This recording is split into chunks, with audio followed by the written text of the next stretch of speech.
ready for the Blackout Part 2? Come to this blackout ready to have fun. In July 16th in Atlanta, Georgia. It's almost time for the blackout.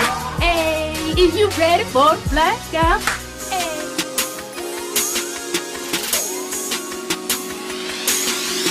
What's going on YouTube? Jamar.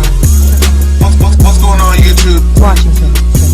This is boy, Jamar for here once again.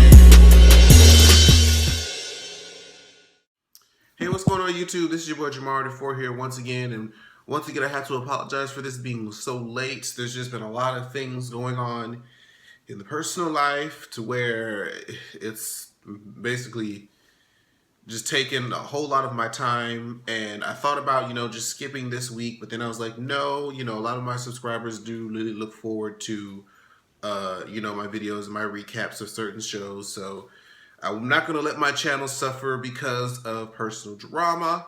So here we go. And then also for these reviews, I wanted to sort of reformat them a little bit. Because I was kind of felt like I wasn't happy necessarily like with my old format going necessarily play by play, scene by scene of what happened. And I kind of just want to get like a broad, not necessarily skipping things, but just kind of talk about the broad spectrum of the episode. So this particular, we're here to talk about Love and Hip Hop Atlanta, if you haven't already guessed from the title of the video. This is probably one of the pettiest episodes of the series, just because it just seemed like a lot of people were doing things just to get back at other people, and it just was just like, it felt flat. Well, not the episode, but just their attempts to try to get back at people just felt flat. And mainly, it's Tommy. Tommy really had 3 strikes in this particular episode. We're going to go through all 3 of them real quick. So, first strike of Tommy was, Stevie was at trying to set up his business with a hookah bar, probably just a reason for him to be in the same place. But she came to visit Stevie. Initially, it seemed like, okay, she's having a good idea. Scrap's going off to jail. She explained how Scrap used to, provide for her to where she didn't have to do, too much working. But she's going to be up in jail. She needs to find a new hustle. So she's like, well, I act, I model, I sing, I rap, like everybody on these reality shows say that they do. I'm doing all these things, so I'm going to try to utilize some skills to make a living. So I'm like, okay, you know what? So far, I can respect that. I'm here with you so far, Tommy. And she was asking Stevie J, I do this, I want to know if you can help me get into the studio, this, that, and the fourth. And so Stevie J is initially like, well, I didn't really know anything that you were pertaining to musics. But since you're my nephew's, girlfriend?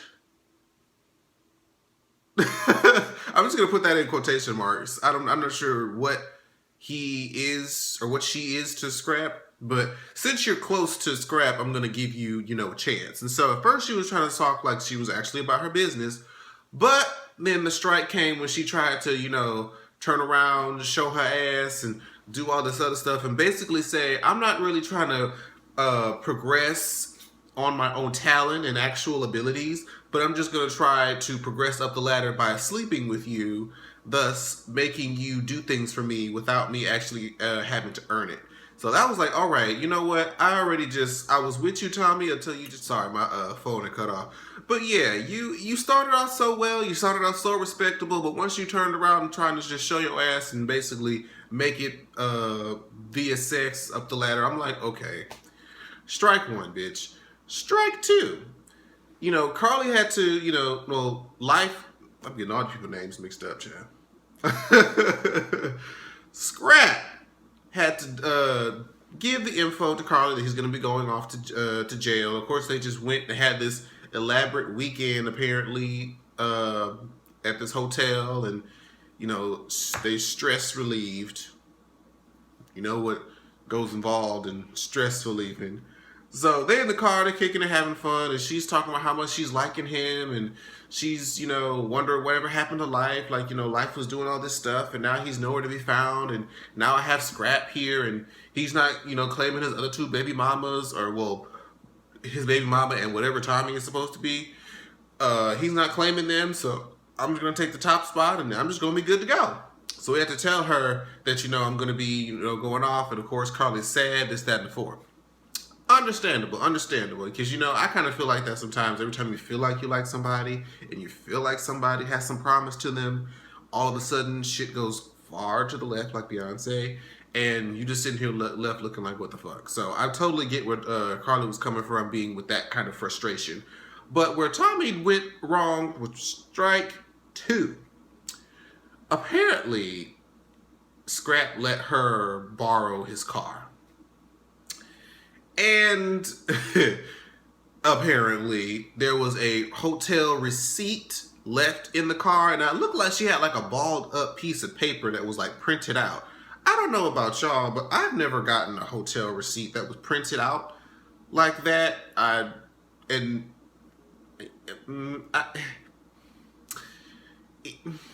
Even if it was, do they really hand you a receipt when you, or do they mail something? I don't remember. I haven't booked a hotel in a while, but it just seemed like the paper that she had looked like it was printed out, and I'm like, do they even do that anymore? But anyway, regardless of that, she found it in his car, brought it to his house, and of course replayed this whole, I'm gonna expose you for doing some bullshit even though I'm not technically supposed to be your girlfriend type thing going on. Like, she literally came over there and was like, what's this? What problem does Tommy have right now? Trying to basically be all big and bad and whatnot. And do you know that this woman, did y'all see it? Because I think this had to be choreographed, because there's no way that this happened in real life. She leached onto this man. Like, she leaped on him, grabbed him up, tied her arms and legs around him like a chimpanzee, and was latched onto this man, trying to beat him up. And I'm just like, what the? Something ain't right with Tommy. She's not all the way there. But I don't understand why you're always surprised that this man is messing with other women. He's already been made clear as day that he's still screwing his baby mama. And you're really surprised again that he's screwing somebody else. And then that somebody else is Carly Red, who is known for being messy since her first scene in the first season. You're really surprised by this, Tommy? I'm confused as to her whole reasoning. I'm like, I wouldn't even be surprised. I would just probably, I don't know. I'm not even going to try to understand Tommy's way of thinking. But honestly, she tries to just ask him straight up, like, are you fucking Carly Red? And he says, no, I'm not fucking her. And then the confessional says, my mama always told me to lie to the people you love to spare their feelings. It's that bullshit right there. That shit right there, which is why shit don't work out in these relationships nowadays. Because people feel like lying to protect people's feelings makes things better, when in fact, the truth will set you free, okay? Because guess what? If you lie now, and I believe it, and then it comes out later that you did lie, you just made things 10 times worse, and now there's no trust that can be made. And now if you don't have any trust, then now the relationship's basically doomed. So it's best for you to just tell the lie. I mean, no, don't. See how ingrained it is? See how it just came out and just flew and just came out of my mouth like it was supposed to be right. No, you tell the truth.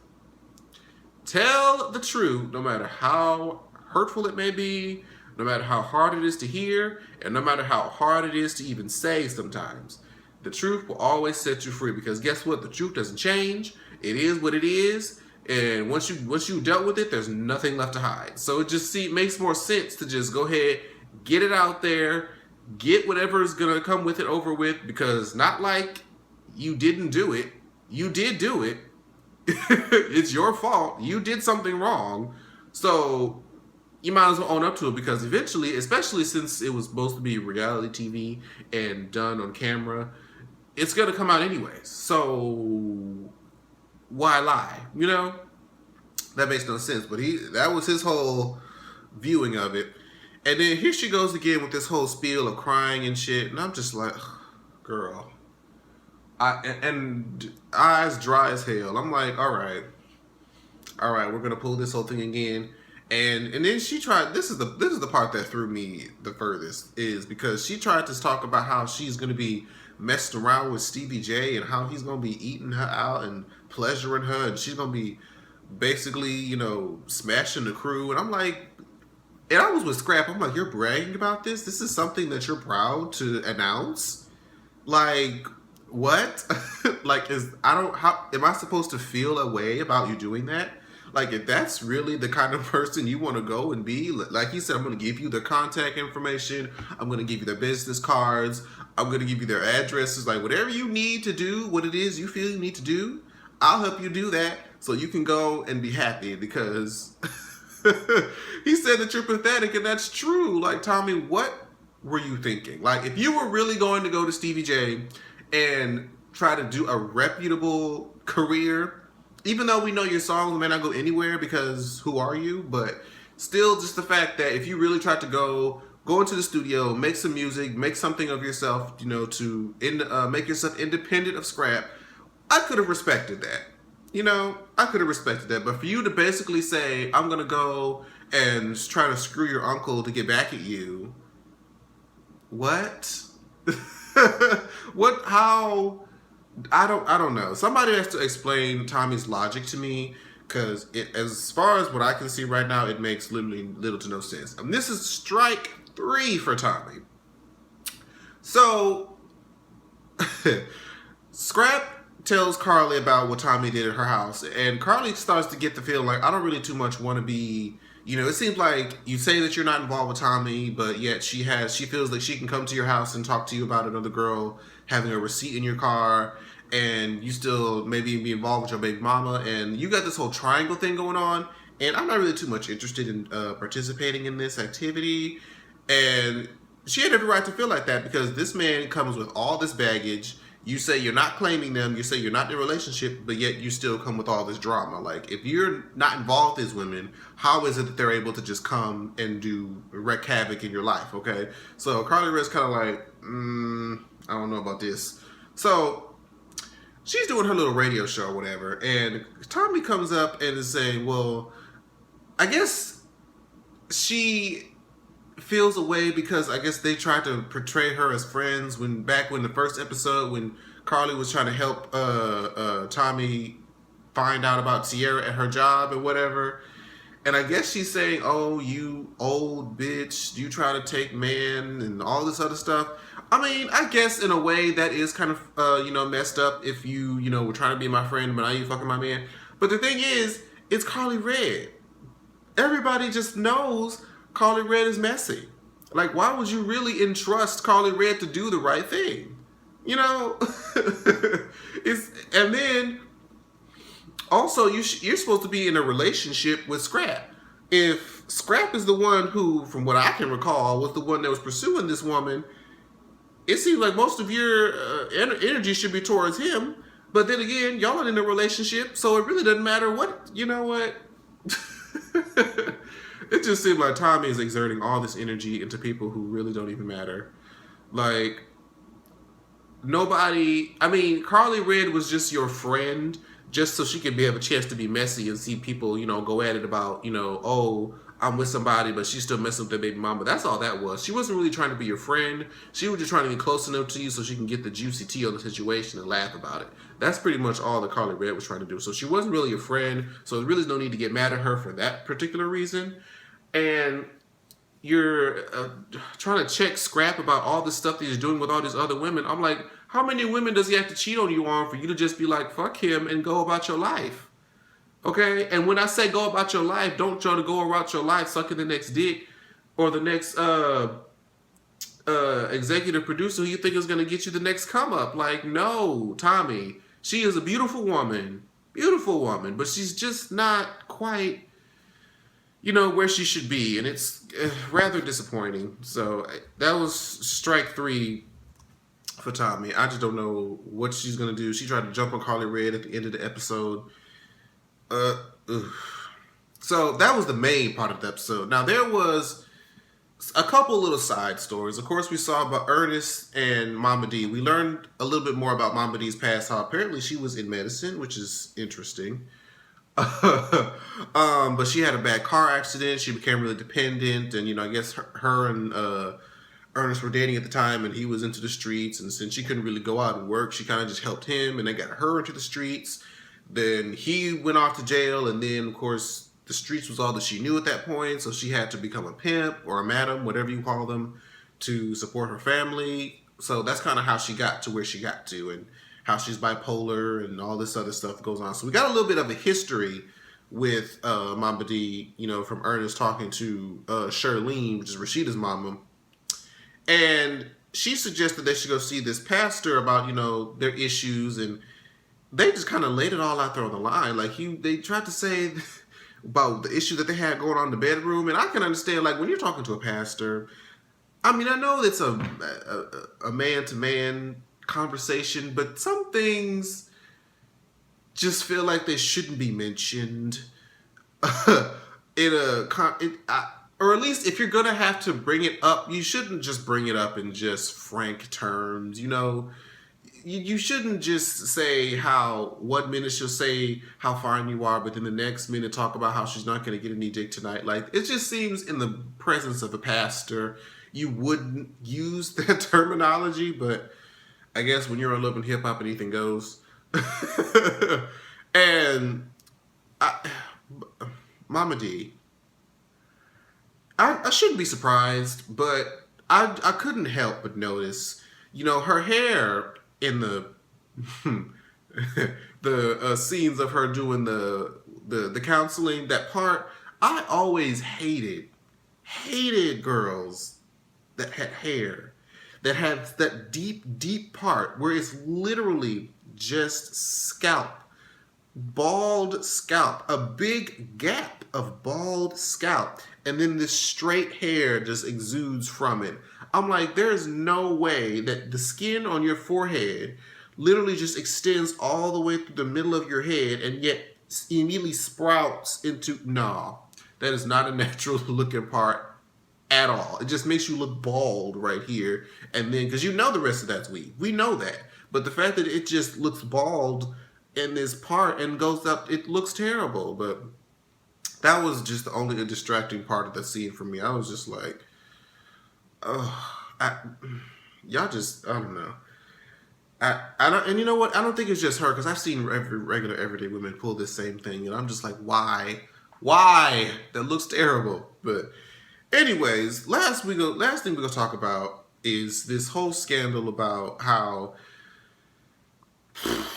okay, Mimi was trying to call Joseline over to try to discuss the whole situation of Stevie staying with her, and she's kind of like, I don't really too much know about this, because she had that girlfriend situation, and you coming in, and especially the fuckery that you did at that gathering with said girlfriend, and now you and Joseline having problems, and me and you have a history, and I have a history with Joseline. It's just this whole messy situation, and she just kind of like, wait, I had to talk about Joseline about this before I say anything or agree to anything.